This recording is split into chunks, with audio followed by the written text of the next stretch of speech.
guys, this is Panzermeister 36 once again, and my exams are done now, so I have the whole rest of the week off. So I'm going to be hopefully able to finish off the construction of my Porsche Tiger, and be able to finish off the painting and the construction of my M113 and my AVGP Cougar. So I'll also probably have time to do a couple of inbox reviews, so here's one of them. Trumpeters, 1/35th scale, U.S. Marine Corps, LAV C2 Light Armored Vehicle Command and Control. So pretty much what this vehicle is a LAV 25 with this kind of elevated box thing you can see on the top there. And I guess like more radio equipment, like a command unit or something like that, I don't know. That's what I guess. So first impressions of the box art are, it looks really nice.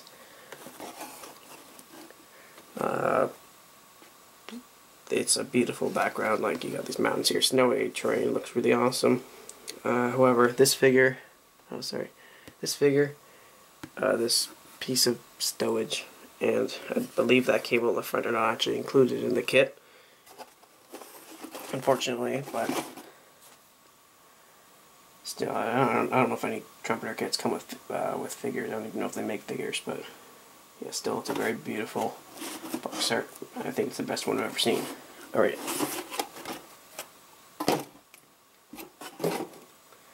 So, I got this kit for like $20 when it should be about $40. Mainly due to the fact that it was not wrapped, and it's been damaged a bit. The corners of the top have been ripped open also, and somebody tried to fix the box with the wood glue and tape. Yeah, so everything's still in its bag though, so it's fine. So here we've got painting and marking guide. Only one color scheme here, which is like the typical NATO scheme. A typical thing you get from Trumpeter, very nicely detailed. Shows a lot of different angles. Color calls for only, I think, Mr. Hobby color, or whatever. I think it's, yeah. So look at the colors of the vehicle here. It's a very dark green, a very dark brown, and then this, well, it's almost black, but it's a little bit lighter. Here it's like bright green, bright brown, and then like gray. So this is a lot lighter than it actually should look. That's more like what it should be, so I don't know. The colors they call it are probably still right, I don't know. I'm just going to guess that they are. Just this is a bit too bright. Still very nicely detailed. Now I have the instructions. So we got the sprue layout here. And typical instructions, once again, from Trumpeter. Not too cluttered. Very open. Lots of white space, so you can see kind of where the parts are going in. Not too many parts going in each step. As you can see, this step here, very open, very clean. Once again, nothing confusing in there. Looks a bit cluttered, but I can tell where everything goes. The arrows actually go like inside the place the part goes, not just nearby it. Alright, let's start with the upper and lower hull. Alright, got the lower hull here. It's a bit big, but I guess it's just a LAV 25. It's got very, very nice weld seams on it. Cut this open, hold on.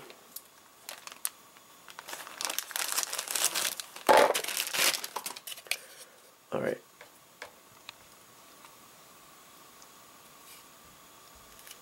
So hopefully you can see the beautiful weld seams on there. They're not just large, but they're also, well, it's not focusing. They're also very deep. Like they have a lot of depth to them, so a wash will make them out really nicely. However, on the front plate there, maybe you can see this. If I get it in the light, yeah, right there. You can see a bit of, not like a bubbly texture, probably just an air pocket, but I can just sand that off with sandpaper or like a flat sanding stick.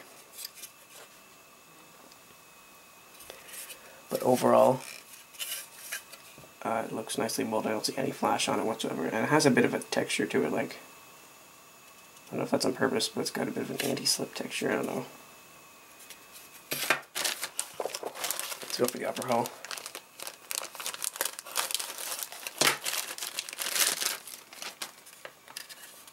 Okay, this does not have the texture on it, which is weird because this is the part that should. That part shouldn't have any texture on it. I think that's just an accident, maybe, because this is going to be a new part for this kit.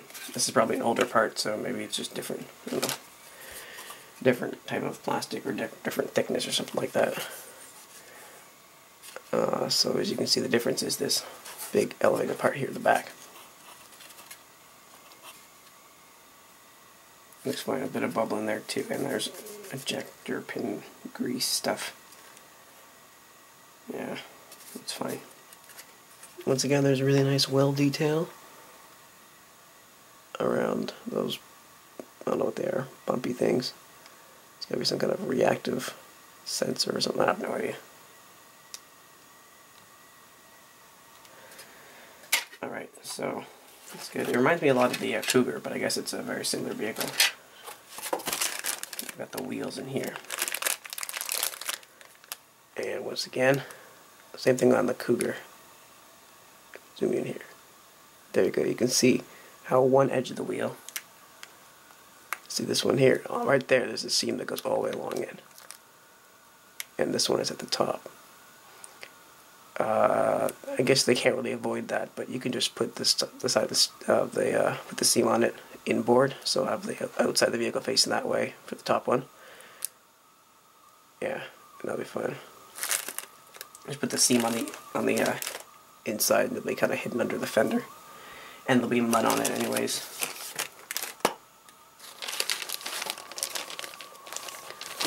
Alright, now we got a sprue that has a lot of pieces in it.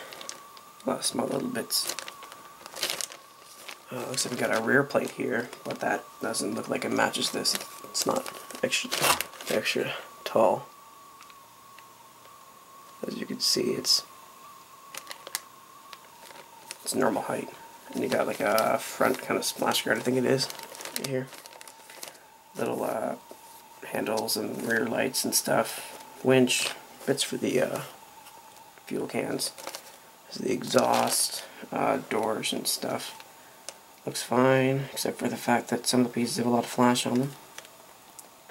Not really a lot of flash. Here, I'll show you.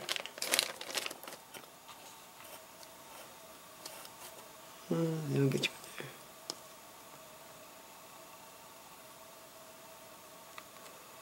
there. Alright, so this piece here, as you can see, it is a bit flashy, a bit burring, and also it is covered in ejector pin grease. It is shiny. So I'll have to give this thing a wash before I glue it, or maybe before I paint it. Same thing with number 16 here. These handles, they have a little bit of burring on the outside, and they have a seam along it, but these ones don't. Those ones look fine. So I guess it's hit and miss on various parts of the sprue. We got different wheels here. I'm gonna guess that these are proper wheels for this kit. Yeah. The ones on there. So these ones have, yeah, they have an extra number of bolts on them, and they look to be molded much better. I'm pretty sure that the C2 variant of this is a more recent kit. So this sprue and this sprue here are going to be older when there's about the sprues in there for the new new version. The C2 radio version is going to be better because they're a couple of years newer. So these wheels look fine. Well, ejector pin marks on the inside, but that's not a problem. Alright, so now we got the entire suspension part. Big sprue here. It's a very large box. It's not really tall, but it's a lot larger than like a Dragon box, like length and width wise. We've got a whole bunch of bits here for the suspension. Large parts there, suspension arms. I know those are swimming propeller thingies for the amphibious capabilities of the vehicle. They look like they're a bit, yeah, they got burring all the way along the outsides of the propeller blades, and they're also attached in a very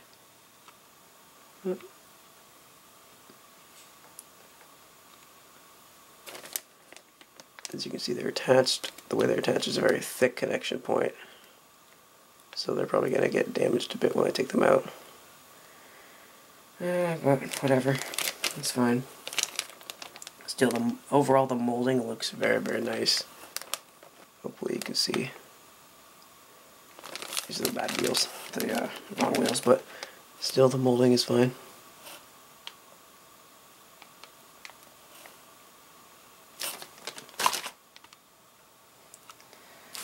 Alright, so I got two sprues here, which I'm guessing, yeah, they look like they're special for this variant.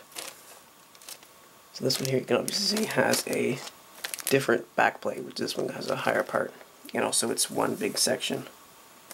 Doors for it up there. This one's got two large doors that actually meet in the middle. The normal version has two doors which don't touch, I think. Yeah. So this is going to be a newer sprue. This all those looks like parts. These here, I'm not sure what these are. These long things. Oh. To me they look like barrel cleaning rods, but that doesn't make sense for a vehicle with no main cannon. So I'm going to guess, looking at the box art, that they're just a place to attach stowage to. Sorry for the glare, you can't get that go away. There. And up here along here you got like a hammer, I think it is, I don't know, yeah. And then right there you see you got 4 antennae, and there's one more up here somewhere. Another one there. There's another one down there. But there's no actual antenna. Like those are just the bases. No actual piece of like you know, the part that sticks up, whatever. The actual antenna. So that's gonna have to be made out of stretch sprue, or I'll probably do it out of brass rod. Yeah, that's a bit of a shame, but whatever. Nothing I can do about it. Usually you don't get the antenna in the kit. Alright, so this sprue. Yeah, this is also another new sprue. So as you can see, we've got grenade launchers along the top here. A new part here for the hatch. The physical hatch. Parts here, which I believe is a box for ammunition. Belt of ammo right there. That's a wire cutter. Little handles there. Okay, got LMG. I'm not sure what that is. It looks to me like a 30 cal. I have no idea. Like honestly, but I'm gonna just guess. M249 maybe. I have no idea. Something like that. And here's a ring for it, because it's on like a mount that'll kind of slide along. So yeah, that's a new sprue for this. Alright, now we got decals here. I just did the decals for my Cougar not too long ago, and they were fine. So I'm gonna guess that these are also good decals. Once again, only one color scheme, but I'm gonna guess that these vehicles aren't super common. But yeah, and we got a piece of a fret of PE. Quite a lot actually, considering I only got like 4 pieces on the Cougar. So right here is 2 pieces, which I'm gonna guess go on the top of the hull ribs at the commander's, or like the driver's hatch area. So I'm just gonna guess those look like, I don't know, like mirrors or some kind of box that goes on it. These are definitely boxes or something along those lines. A small little thing there. I don't actually know what these are. I'm gonna guess that that from the box art is like a protective guard somewhere. I have no idea, but yeah, still they look very nice. They've got depth to them, and some of them they vary in thickness and stuff. You got tie down ropey things here, and these 2 things here I'm pretty sure go on the exhaust. And then here we got, once again, the cutting, the wire cutters. These are made of PE. There's plastic ones in there too. I'm not sure if there's an option or if they stick together or something. A couple small bits here, yeah. So I'm not sure where they go. Here we go, 2007 LAV R. I think that is that a LAV recovery. I have no idea what a LAV R is, but I'm gonna guess that this kit is from about 2007. So there's no clear parts in this kit. So the lights are a solid piece, and also so are the commander, but the vision ports for the driver, for the commander guy or whatever who sits there, and then the dude who sits in the back here. They're all molded in, which is fine. Two more here too. Just paint them. I don't know. They're probably gonna be some metallic-y, bluey, reddy, purpley, green color. Yeah. So overall, looks like a very nice kit. If you get it for a nice price, like obviously there's no clear parts, and it looks some of the parts that are from the older kit look to be a bit out of date, like a bit of flash. Still, overall looks nice if you get it for a moderate price. It's fine. Don't pay $60 for it, but yeah. And I'm going to be building this later in the year for the 6 or more wheeler group build on ISM. I think that starts October 17th, so got a while, but I got a lot on the go right now. So yes guys, thank you for watching. I'm going to also do a couple more reviews. I'm going to be SDK up to 222. Maybe both Panzer IVs. I'm just going to do the Panzer IVs maybe together, because they're going to share a bunch of pieces. And the old Stuart that I have. So yeah, thanks for watching guys. This is Panzermeister 36. Have a nice day.